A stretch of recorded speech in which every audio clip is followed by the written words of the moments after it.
حدثنا إسماعيل قال حدثني مالك عن عمرو بن يحيى المازني عن أبيه عن أبي سعيد الخدري رضي الله عنه عن النبي صلى الله عليه وسلم قال: يدخل أهل الجنة الجنة وأهل النار النار، ثم يقول الله تعالى: أخرجوا من كان في قلبه مثقال حبة من خردل من إيمان، فيخرجون منها قد اسودوا، فيلقون في نهر الحياة أو الحياة، شك مالك، فينبتون كما تنبت الحبة في جانب السيل.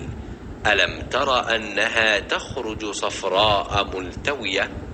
قال وهيب: حدثنا عمرو الحياة، وقال خردل من خير.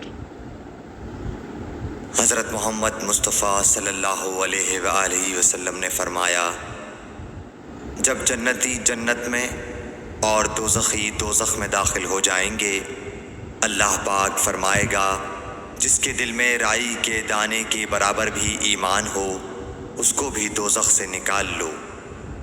तब ऐसे लोग दोज़ख से निकाल लिए जाएंगे और वो जलकर कोयले की तरह सियाह हो चुके होंगे।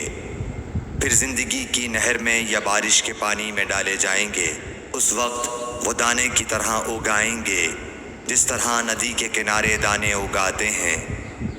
क्या तुमने नहीं देखा कि दाना जर्दी माइल पेच दर पेच निकलता है? सही बुखारी हदीस नंबर 22।